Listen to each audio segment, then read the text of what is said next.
Good afternoon, everyone. Allison Scarborough here, Consolidated Planning Group. We are happy to be back with Brandi Timmons today with Social Motion Skills. She's got an exciting presentation for us today, creating a climate of high expectations for our loved ones. So I always go through just some quick housekeeping items so we can get right to the meat of Brandi's presentation. We are in webinar mode. We can't see you or hear you, but we do know you're there. We invite you to put your questions in the chat box today. I'll be reading those questions out to Brandi, and we're going to answer just as many questions as we can during the time that we have. We are going from 12 to 1 today, so if you're planning your lunch, we will be done by 1 o'clock. Brandi's contact information will be in the slides. Today's webinar is being recorded, so everybody is going to get an email following the webinar with a link to the recording and a copy of today's slides, so you don't have to write down every single thing she says because you are going to get those slides. Consolidated Planning Group, we are a holistic special needs financial planning firm. We do a lot of advocacy, and we do that through our webinars, equipping parents just like you with the tools and resources that they need to be successful in planning for their loved one with special needs. We are nationally certified as Social Security advisors, members of the Special Needs Planning Academy, and we are an advisory and a consulting firm. We focus on lifetime protection plans, transition planning, ABLE accounts, and as I mentioned, a lot of advocacy. So having said that, I am going to get right in to introducing Brandi. Again, some of you may have attended a meeting that we've had with her in the past, and so I'm glad you're back if you did. If not, you are in for a real treat today. Brandi, it is certainly our pleasure to be partnering with you again. And please tell us a little bit more about you and the social motion skills before we get into creating a climate of high expectations. Thank you, Allison. I'm excited to be back with you guys again. I'm excited about this presentation too. This is one of my soapbox presentations. I love talking about creating a climate of high expectations for all of our kiddos, our loved ones. So a little bit about me and Social Motion. I have been a life skills teacher for the last 21 years. I've worked with all age groups from pre-K all the way through adulthood. So there's not much that I haven't seen or done. My focus and my expertise, however, is in autism and very specifically social skills. So I have done a lot of research, and a lot of my work has been centered around teaching social skills and how do we maximize what we're teaching our kids so that their learning is what they need by the time they become adults. So Social Motion was founded by Wendy Dawson about 12 years ago here in the Houston area. And so we serve about 250 kids and young adults every week. Last year in July, Social Motion actually merged with a larger company called the Center for Pursuit. So we're no longer our own standalone 501c3, but now we are a program of the center. We were expanding and needed to expand quickly. COVID actually brought us lots and lots of new kiddos, and we've gone from having one location to opening our 7th location this coming fall. So really a life path of services. If anyone has questions about those services, if you're in the Houston area, feel free to contact me. I'm happy to answer those questions for you. All right. Brandi, can you tell us a little bit more about Center for Pursuit, because that's been popping up a lot lately. And I know that we have a broad range of families here. We have some that may have some young children, and we have some that have teenagers and maybe even adults. So tell us about Center for Pursuit and what programs they may have available that families might be interested in as well. Sure. So the Center for Pursuit has been around in Houston for over 70 years, actually. So they've been here for a very long time. They are a nonprofit. Their focus is adults, specifically those with IDD. And so they offer a range of programs. They offer a day hab program. They do take HCS, the waiver programs, Medicaid, all the different funding streams. They do also have a residential program. So Willow River Farms is one of their programs that's located, I believe, in like the Brookshire Sealy area. And then they also have some other housing programs. They have an independent living program where they have housing in apartments. They have a full employment services program. So where they work with very closely with Texas Workforce Commission. And they're not limited as far as job placement to just Houston. They've placed many kids in the Woodlands area, Katy, all the different greater Houston area. So those are their main programs. They also have behavioral health services. So adults, they actually have behavioral services. They have counseling services available through their behavioral health services program. They have a dentist on site, which a lot of people don't know about. So they do anesthetic dentistry. They have all of that is available on site. And then the Baylor Texas Children's Transition Clinic has opened their second location on site at the Center for Pursuit. And when I say on site, their location is close to Minute Maid Stadium. They're at 4400 Harrisburg. And so all of these services are located on site there. And then Bloom Fitness, if anyone is familiar with Bloom Fitness, their headquarters is also located there at the Center for Pursuit. So really a wide range of programming, all levels of students. They even have, it's called their AAC program, and it's a memory care program. So a lot of the adults that they have are, getting really high up there in their age, and you start having a whole new set of issues that come along with aging for our population. And so they do have a memory care program as well. So Tia Smith is their intake coordinator. The website is thecenterforpursuit.org. And if you reach out to Tia, you can schedule a tour with her. She's happy to answer any questions about any of those programs. And I would just say, everybody be on the lookout, because we are going to just go ahead and do a webinar on Center for Pursuit, so they can highlight all of these programs and go deeper, because they are not someone that we have partnered with in the past. But it sounds like I've been on their website. Their website is a wealth of information. It is a pretty good website.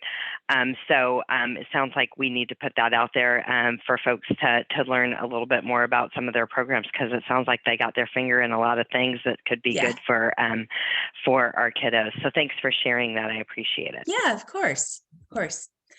All right. So let's jump into creating a climate of high expectations for our loved ones and for students. So this is a presentation that I do a lot for schools. So anytime I go into a school, this is usually the first thing that I start with before I do anything else. But it's also really important for parents. So the ideas that we're going to talk about today are things that you can be implementing at home, but they're also things that you should be looking for when you are choosing providers for therapy services for your kids, when you're looking at your education team at school. There are different things that you can be thinking about and making sure that your child, your loved one, is surrounded by the people that are going to encourage them to be their best and to achieve ultimately whatever they're capable of achieving. So why did this become such a soapbox for me? Very early in my career, like I said, my passion has always been individuals with autism, and that's been my focus of study. But what I found as a life skills teacher is that these kids were coming to my classroom and their IEPs and their goals they just weren't good, bottom line. So for instance, I had a sixth grader, a young man that came to my class, and we always had an ARD meeting before they moved to me, because I was doing middle school up. And so when they were coming from the elementary school, we would have the pre-ARD meetings and IEP meetings now. And with this particular meeting, the teacher came in and basically just said, he doesn't talk a whole lot. He's reading at about a first grade level. He does preschool math. And then she showed a coloring page. And it kind of took me by surprise. And she was so proud of this coloring page. And honestly, it was just a picture out of a coloring book, and talked about how they were working on coloring and staying in the lines. Well, this is a 12-year-old young man going into 6th grade. And it was like, seriously, where's the academics? Where's the reading? How are you pushing him forward? How much progress did he make? If he's on a first grade level, where did he start with you? Why hasn't he made it farther along? Do we have any proof of that? Do we have any assessments? Do we have anything to show what you've been working on? And honestly, they didn't.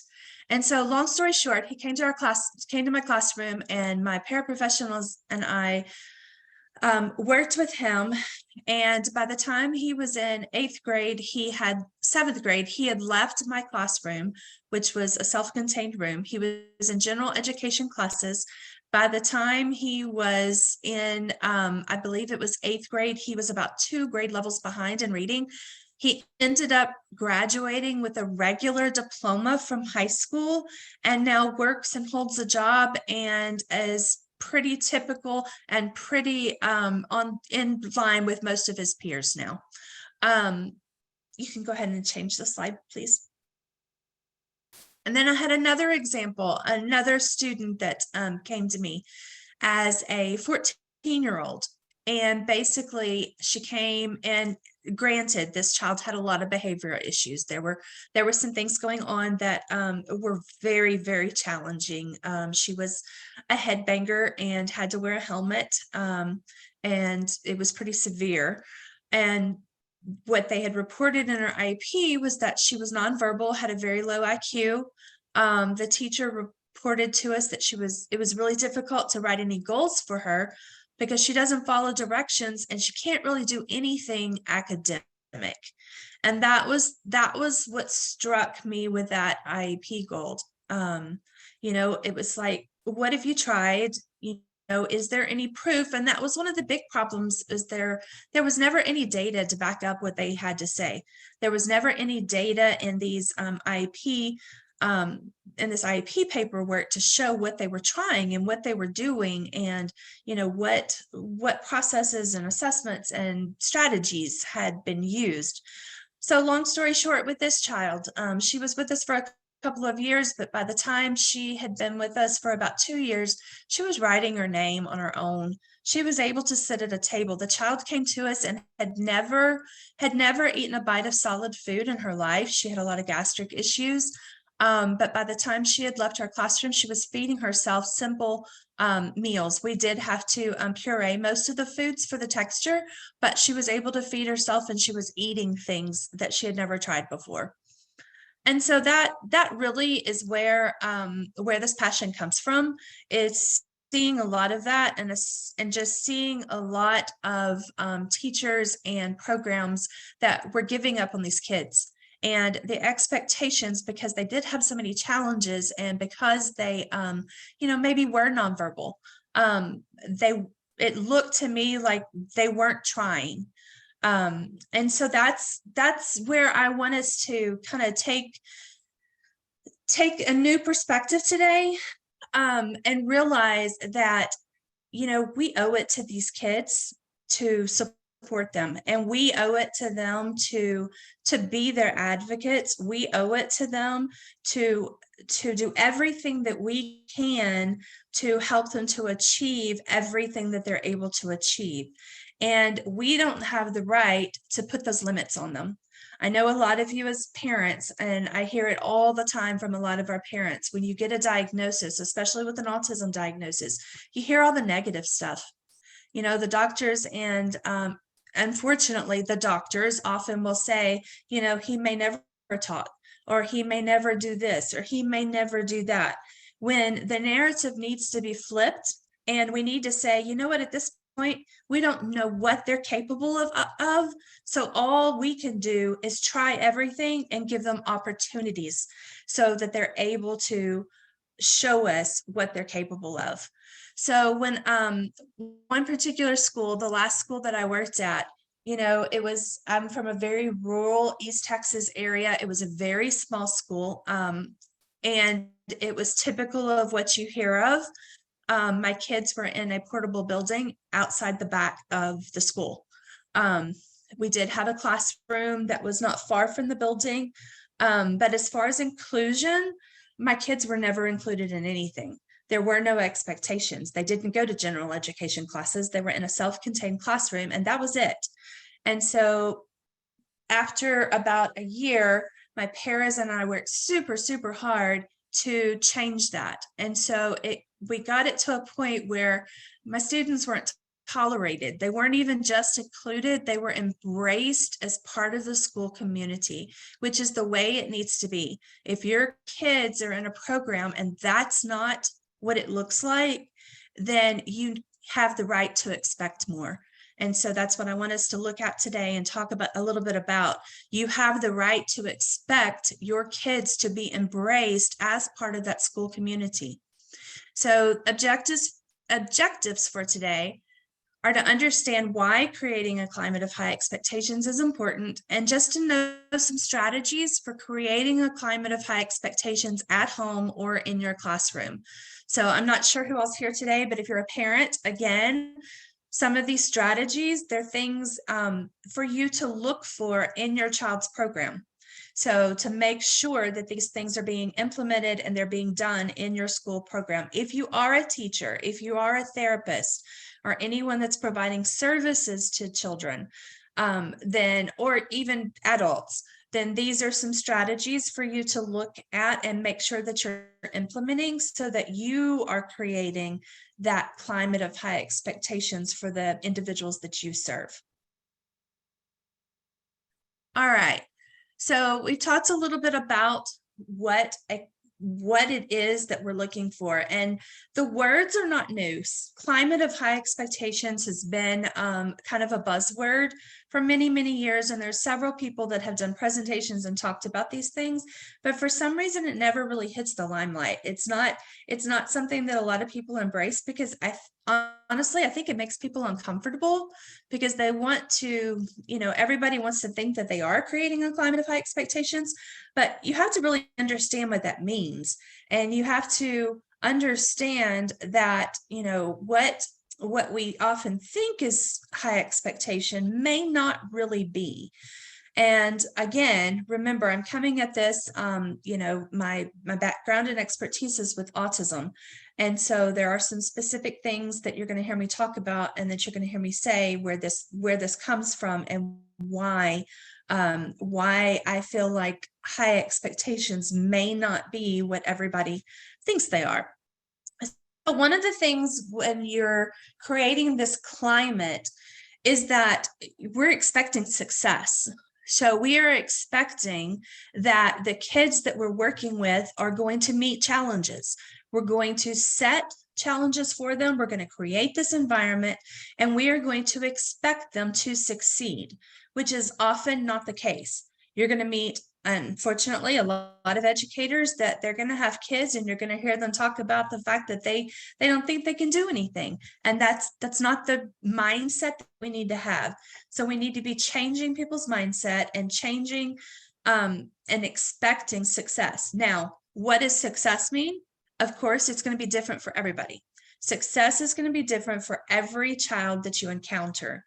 But we're going to talk a little bit more in a little while about how you know that they are succeeding. And then we're going to intentionally set the standards high. And this is where a lot of people get a little bit uncomfortable, is feeling that if they set the standards high, maybe they're not being fair to the kids.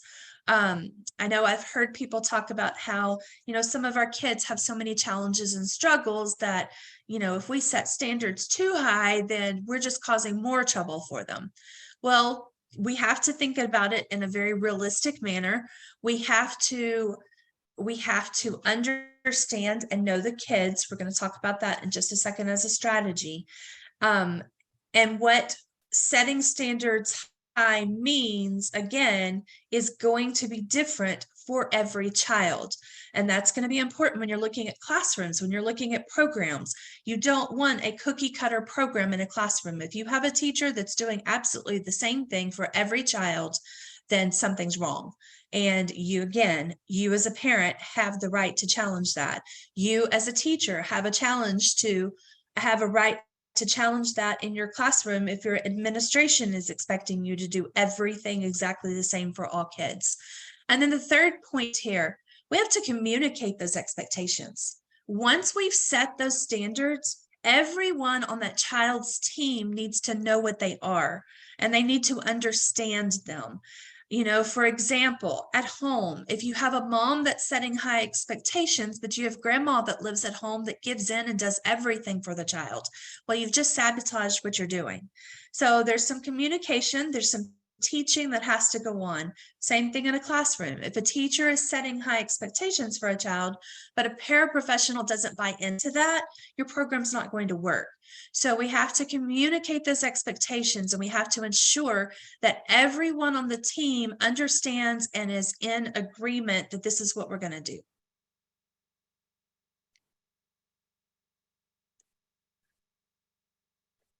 So one of the things that I like to tell parents, we're really big at Social Motion on not trying to create programs that we're bringing to you. You know, you're going to see lots of things that there's all kinds of books out there. There's all kinds of programs that you can go buy. You can, you know, classroom teachers, they're going to hand you different things and they want you to implement them.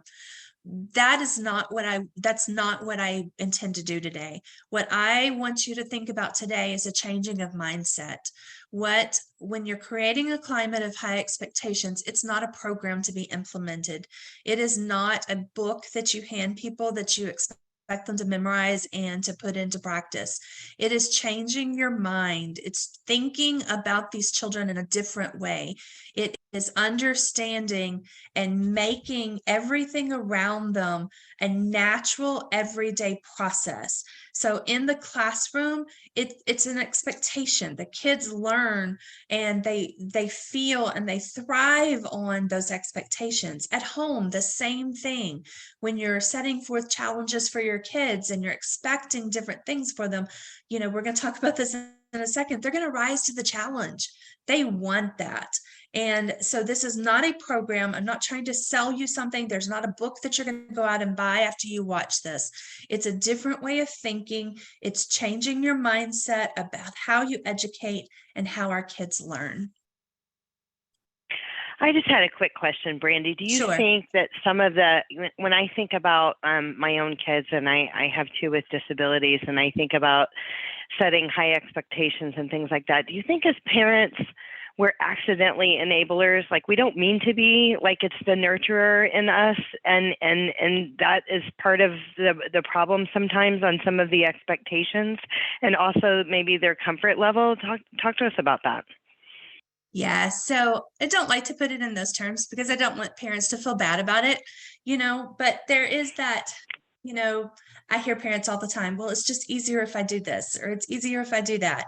Well, and I get that. I'm totally understand that. So that's why this is not so much a program. It's more of a learning to change your mindset about some things, because if you're challenging your child, it's not, I don't want it to be an everyday fight, but at the same time, there needs to be, you know, times in your day built in where the expectations are there and you're able to give them an opportunity to show you what they're capable of doing, you know, and a lot of it comes down to some assessment.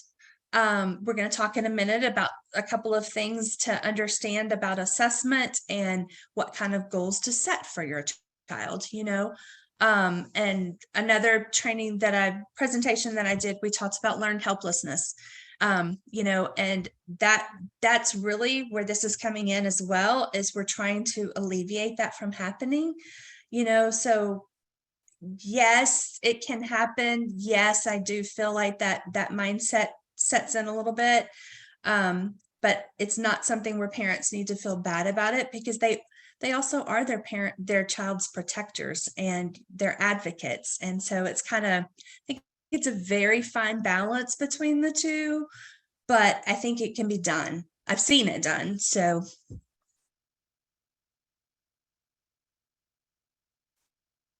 all right, can you change the slide? All right. So when we're looking at, as we talk about this, when I go into schools, I'll talk a lot about the different diagnoses in autism. And, honestly, for teachers and for all of us, it's just important to keep in mind, right now, approximately 1 in 6 children is diagnosed with a developmental delay or neurodevelopmental disorder. That's a lot of kids. And that number seems to be expanding every year. And so it's more and more important for us to start looking at and being optimistic about what these kids can achieve.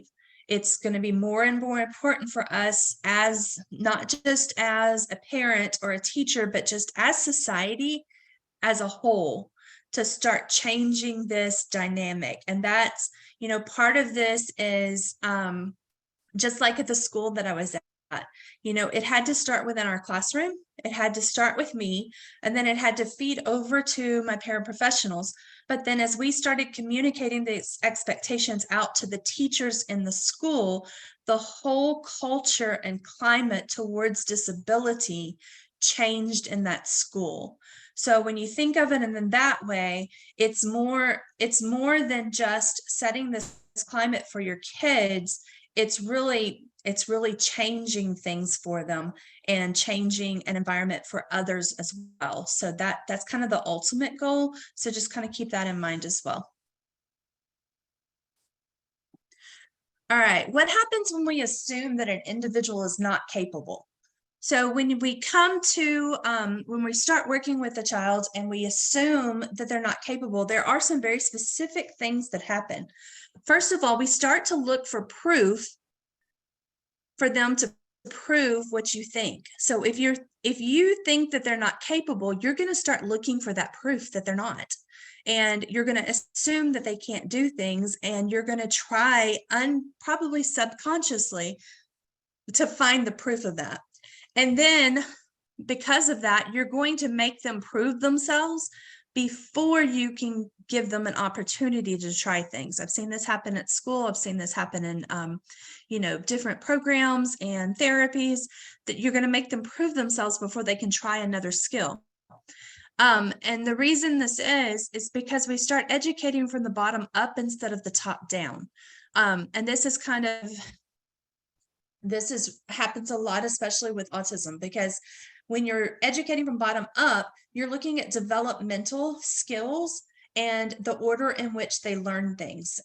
Typical peers learn things. And so let's take, for instance, handwriting. If you're educating from the bottom up instead of the top down, you're going to start with the basic things like you learn in kindergarten, like holding a pencil and letting them try to write, and teaching them how to write. Well, if you've ever taught kids with autism or ever been in a school setting and know anything about their motor skills and writing, it's a big deal. And a lot of the behavior issues that you find in some of our elementary kids stem from handwriting issues. I see it all the time. Parents will come in and talk to me about it. And it's like, don't make them write. Why do they need to write at 5 years old? They don't. If they can read a book and can spell, give them a computer and let them type it.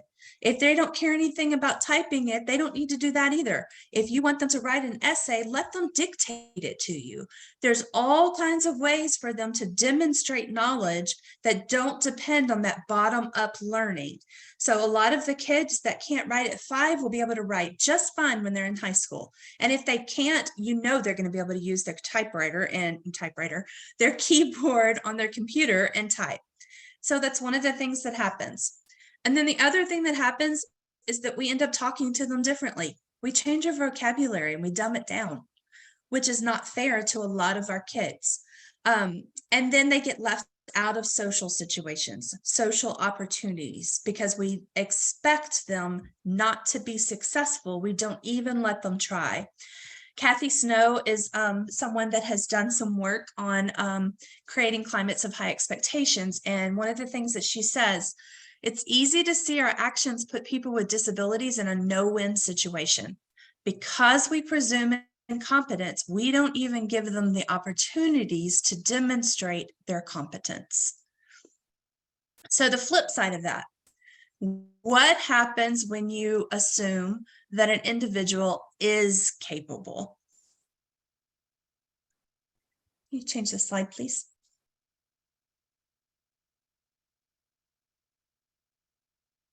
So when you assume competency, absolutely the opposite happens. We start to look for evidence to prove that. So instead of looking for the proof that they can't do something, we start to look for reasons and proof that they can, which changes the whole ballgame. And then we start using the Pygmalion effect, and I'm going to talk about that in a minute, so just hold on to that thought. Then they start to meet expectations. When you assume competency, our kids start to meet those expectations. They become more willing to take risks, and they feel safe in that environment. It's a pretty amazing effect that happens, because ultimately, bottom line, our kids want to please. Our kids want to be successful. They want to please those that are around us, those that have expectations for them. And so when they know that you feel that they're competent, they're going to be willing to be a little bit more challenged. They're going to be willing to do things that might be a little bit harder, just so that they can show you that they can. All right, so let's go ahead. Now that we've kind of got that in our mind, let's look at what do we do to create an environment like this. So first of all, we have to ask ourselves a few questions. Do family members and team believe that all individuals can learn? We have to know that the team members that are working with our child and with our students believe that they can learn. Because if they don't believe that, they're going to sabotage this environment. There may be some training that needs to take place. You know, in some circumstances, there may need to be a change of team members. I know that's not always possible. In schools, we can ask for that. Those are things that you can fight for. Do the family and team believe that they can make a difference in the life of the individual? That's another way to look at it. Do they feel like they're competent enough to help this individual?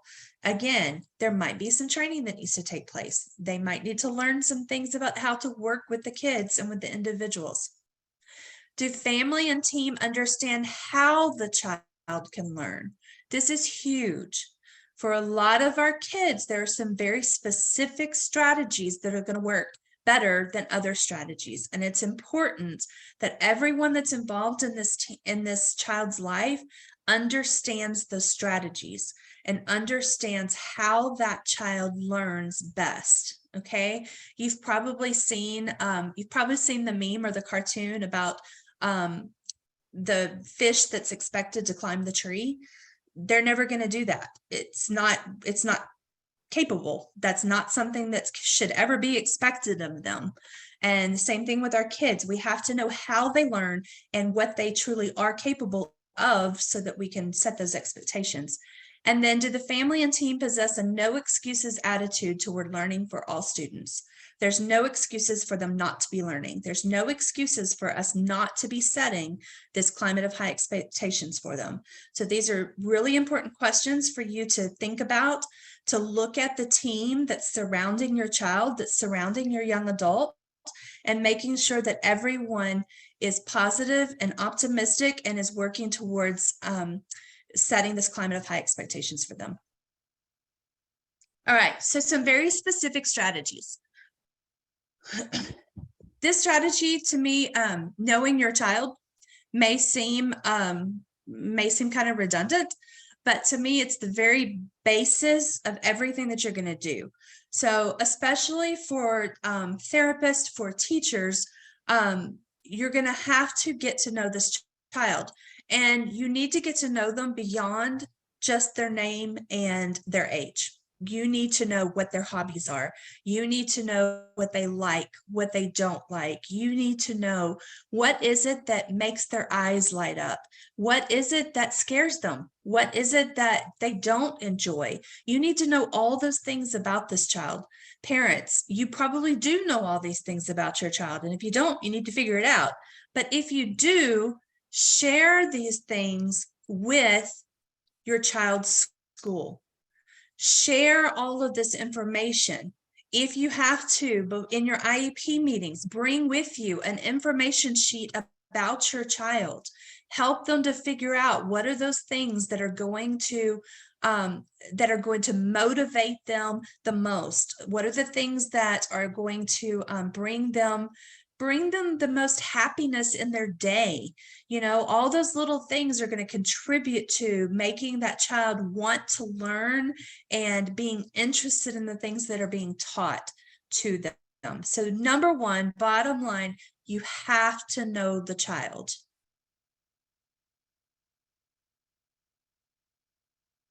Number two is setting goals.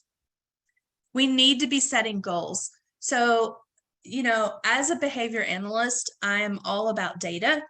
I believe in data. I believe that data-driven decisions are always going to provide results. But we have to think about, as we're teaching our kids, we need to be setting short-term goals that are achievable. You know, it always kind of bothered me as in teaching, when you set IEP goals, you're setting a goal for a year, which to me it's not feasible to really measure, you know, day to day, because things are going to change. And as a teacher, it was always difficult, you know, because we had to, in our classroom, maneuver and redo goals that matched up with this long-term goal. And then the process to get that long-term goal changed was, you know, it takes too long to do all that if it no longer fits what the child is working on. So as a parent, as a teacher, it's really important to set these short-term goals. And this may even be day to day. It may be class to class. You need to have these short-term goals, and you need to use these strategies that are going to help them achieve that. One of the things that's most important to understand is task analysis. So task analysis, if you have a goal that you want, a bigger goal that you want a child to achieve, you've got to break it down into steps. And you need to figure out where exactly they are in the moment so that they can work towards meeting that bigger goal. If you don't know a lot about task analysis, there's a lot of information. It's easy to Google it. It's a little more difficult than what you might think. When I was going to school to get my BCBA, we had to do a project where you had to task analyze brushing your teeth, and none of us got it right because there's like 120 steps to brushing your teeth when you really and truly break it down. So when you're teaching skills, just know that the more you can always break down a task into something that someone is able to work on. And then using behavioral momentum. Behavioral momentum is when you let a child do something that they can be very successful at before you introduce something that's more challenging, because you want them to feel that that feeling of success, and then they try something challenging because they want to replicate that feeling. Go ahead, Allison. We had a question in the chat. Presuming incompetence is the forte of our school. My child, who attends the IEP meetings, is very angry and disappointed with the team's lack of encouragement. He doesn't trust the team anymore. What advice do you have for the student to better self-advocate for competence? Thank you. That's a great question. That's very sad that your child has to feel that way. You know, as a parent, number one, I would probably set a meeting with the team. If your child is capable of writing a letter to them or even recording something where they can express their feelings and explain to them how they feel, I would take that to the team. And I would let the team know that every time that they meet with him, they're making your child feel that way. His feelings need to be validated. I don't know that I would want to put him in the situation of having to present that to them. That might be a little much, and putting him in a position that he probably shouldn't need to be in. But if you, as the parent, I would probably ask for that meeting, and I would definitely find a way for your child to be able to express those feelings, either in writing, a recording, so that you can share that with that team. All right, next slide.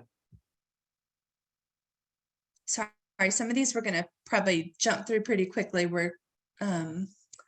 So the Goldilocks principle. This Goldilocks principle backs up to the setting short-term goals and knowing your child. So when you're setting goals, anytime you set goals, you want to make sure that you set a goal that is not too easy, it's not too hard, but it's just right. And this is a super easy reminder. If you can get Goldilocks principle locked in your brain, every time you're teaching, whether you're a teacher, parent, therapist, you want to make sure that what the expectations that you have for that child are, if they're too easy, they're going to end up bored. A lot of times you're going to end up with behaviors that you don't want. If they're too hard, you're going to end up with frustration, and you're probably going to end up with behaviors that you don't want, or you're going to end up with a child that's trying to escape those behaviors, or refusal, all of those different things that we're all pretty familiar with. But if the skill is just right, what happens is you can support that student just enough to help them to be successful, and then you can back those supports off until they're able to do it independently and successfully. So how do you figure out if it's not too easy, not too hard, or just right? Through assessment. So again, here comes your data. Well, when you think assessment, you think test automatically, I'm sure. But an assessment does not have to be some big fancy test. An assessment just can look like, if you're trying to teach your child to tie their shoes, ask them to tie their shoes on their own, watch them, and see how much of it they get right. And then you know at what point to start. That's an assessment, so that you know where they are in that skill. So as a parent, just think about those things. If you want your child to be able to, let's say, change the trash bag out of the trash can, ask them to do it once, watch how much they get right, and then you know where to start. This slide, our hierarchy of prompting and cueing. Another super, super important thing for parents, teachers, for everyone to understand. We have to know what kind of supports are available, how to provide them, and how to fade them. So I won't get into that a lot today. That's a whole nother training piece that we do. But understanding what a prompt and a cue looks like, and knowing how much prompting and cueing a child needs to be successful. So if a child is learning to tie their shoes, and you're physically prompting them and doing hand over hand with them and trying to get them to tie the shoelaces, but really, in essence, all they need to do is watch a video over and over again, then you don't need to be doing the physical prompting. You're doing too much, helping them too much. There's a chance that they're going to get dependent on that, and then they may never tie their shoes on their own. So you really have to understand what this model looks like. You have to understand how to fade those different prompts and cues to help your child to learn the skills and to not be dependent on the help that's being given, the support that's being given.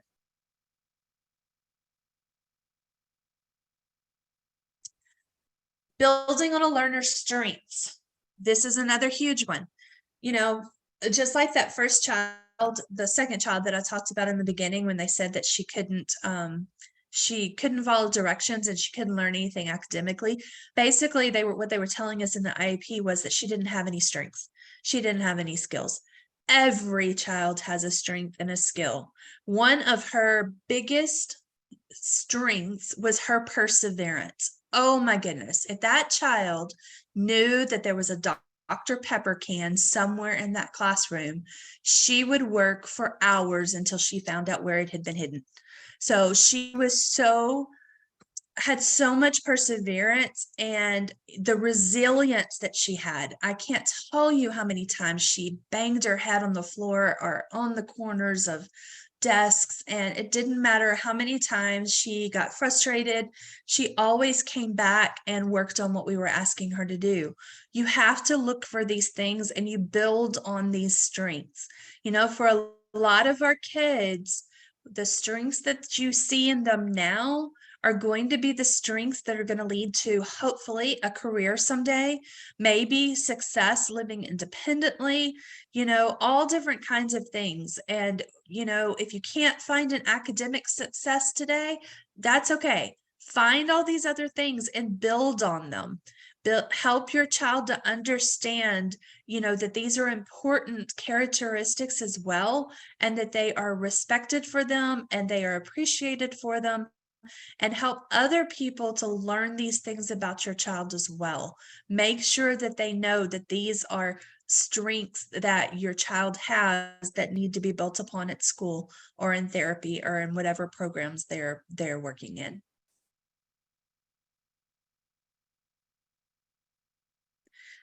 Making expectations clear to a child or a young adult. This is one of the things that is easy to fall into. As a teacher, it's super easy to do. As a parent, I'm sure it's easy as well. We use too many words with our kids.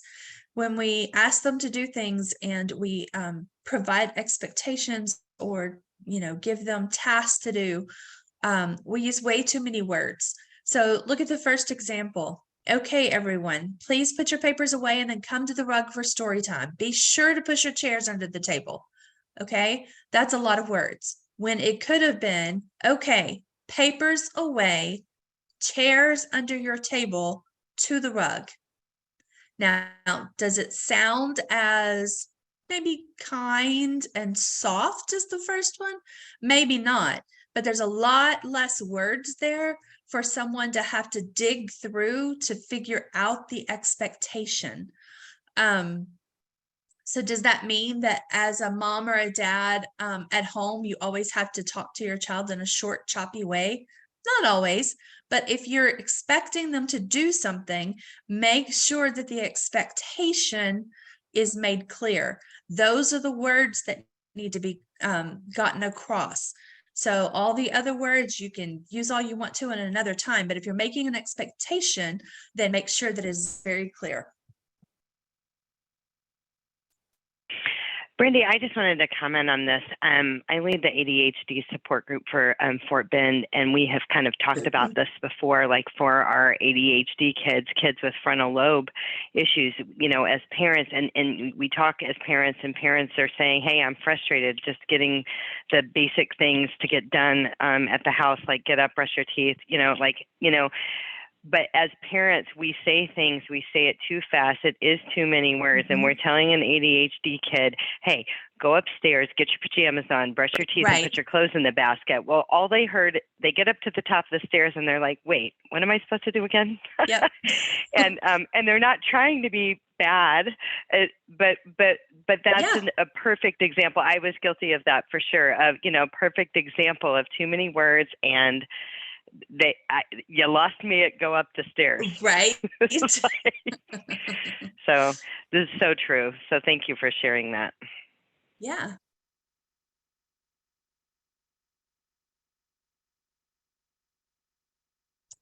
All right. This is a big one. Praise at 7-to-1 ratio, and make your praise behavior specific. So as a teacher, as a para, this was super, super hard. I actually had to make my paraprofessionals practice this on like work days because it's not really natural to us to do this, but research shows that our praise needs to be given at a 7-to-1 ratio to anything negative. So we need to be praising our kids for the things that they're doing right. The more that they hear the things that they're doing right, the more that they're going to believe that they're doing positive things. So, and instead of just telling them good job all the time, or, tell them what they did good. Tell them what they did well. Look at these examples. Good job putting your clothes away. I like the way you're sitting quietly. Great job setting the table. You shared with your friend. Great job. Our kids need to hear the praise from us, number one, but they also need to associate the praise with the actual task or behavior that they did. If not, if you just say good job and they were they were walking across the room after putting their clothes away, they may not know what you were telling them they did a good job for. Was it walking across the room, or was it putting the clothes away? So just be really specific with that. And I just saw a chat pop up. It works for adults too. Yes, it does. Very much so. So we need to be very conscious of this. Bring this up in your IEP meetings. Ask your teachers, how often do you praise the kids? Do you know? It's super easy to find out. You have someone sit at the back of a classroom and they need to count. Again, data. I'm huge on data. Make sure that those people that are working as a team with your child or your young adult, their praise is at a much higher ratio than their criticism and corrections are.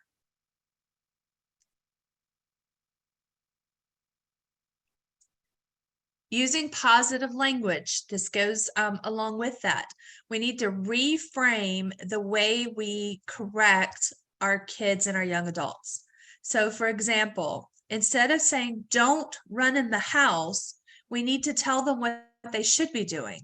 Walk in the house, please. Instead of no touching your friends, you can say, hands to yourself, please. Instead of please stop jumping on the sofa, feet on the floor, please. Because a lot of times when we're correcting our kids, if we don't tell them the replacement behavior, if they don't know what they should be doing, it's like, okay, but what now? They may do something else that, is not what we really want them to be doing. Don't give the correct answers all the time. Ask probing and leading questions. So if you're asking your child or your student something and they don't have the answer, don't just provide it and say, oh, we'll work on that. Ask probing questions. Ask them for things that are going to lead them to the answer and help them kind of think through what it is. Your goal is to teach problem-solving skills. You might talk about similar situations that provide clues, because you want them to figure out the answer on their own without you having to actually give them the correct answer. I'm sorry we're rushing through all of these a little bit, but running out of time. And again, don't just tell them when they're wrong. If they've done something and it's not correct, again, coach them. Use leading questions to help them problem solve. Okay, so let's say you've taught your team to set the table with the correct table setting, and you walk in and all of the napkins are on the wrong side of the table. Well, instead of just saying, hey, you put all the napkins on the wrong side of the table, ask them to look at a table setting and see if they can find something that needs to be done differently. And if they can't, if you've got a teenager, have them pull out their cell phone and Google a correct placement setting. I know this is a little bit advanced skill, but we do this in some of our social skills classes. Have them pull up the Google so that they can look at what was correct, compare it to what they did, and let them figure that out on their own. Don't just tell them when they're wrong. And teach perspective taking skills in these kind of situations as well. Help them to figure out what they could have done or said in a situation instead of what they did do or say, to get a different answer, different response from someone.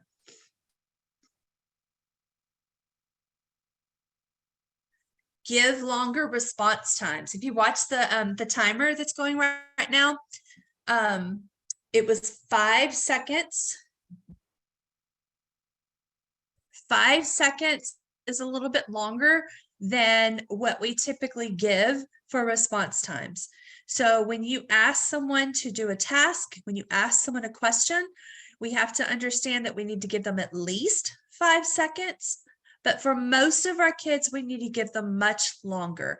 For some of our autistic kids and young adults, their response time can be, may seem like forever sometimes, but you can usually tell when they're thinking and when they're processing versus when they're confused and they don't have an idea of what's being expected of them.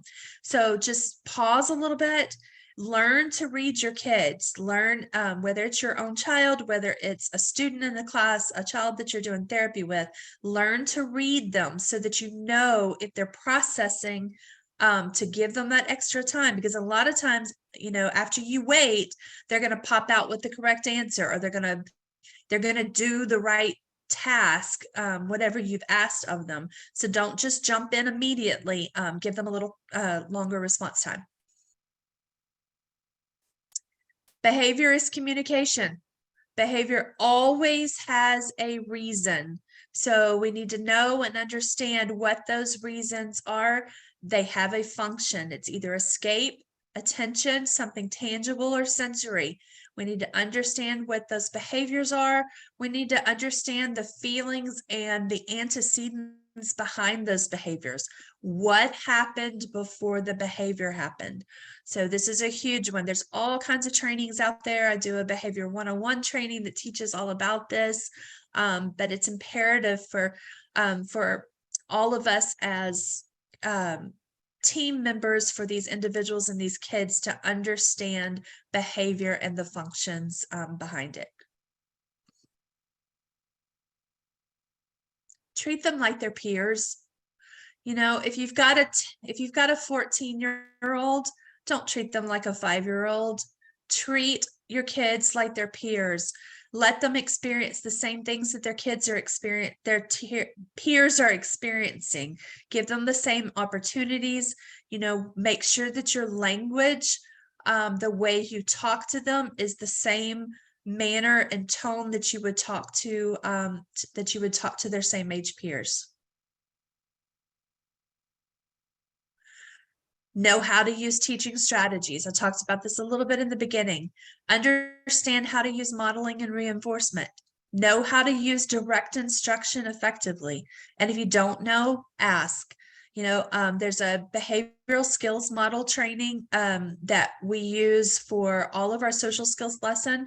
It's a simple way to make sure that everyone can learn anything. It's basically introducing a skill, modeling it, letting someone else practice it, and then reinforcing immediately.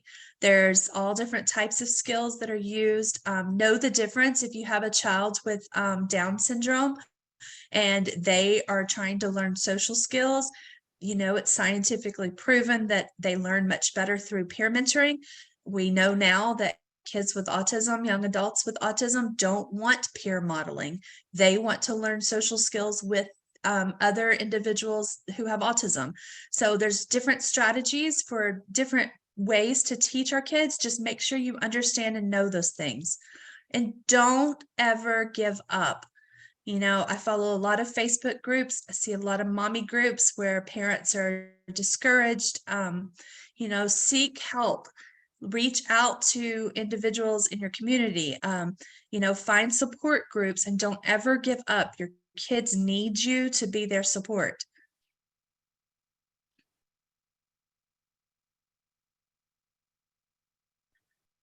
Your child needs you to provide for them a climate of high expectations and a culture of empowerment so they have the freedom to learn, succeed, and fulfill their potential.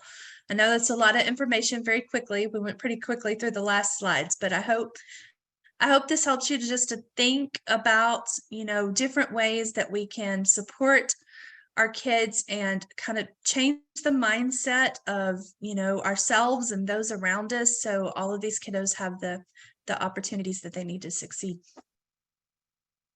Brandi, I love the information that you shared, and I love that it's so different. We have different speakers all the time, but this is just great, and it's a lot of encouragement for parents and professionals and educators that are attending here today. So I'm so glad that you shared a lot of useful information. And I have grown kids, and I would say that I still felt that it was helpful and very insightful.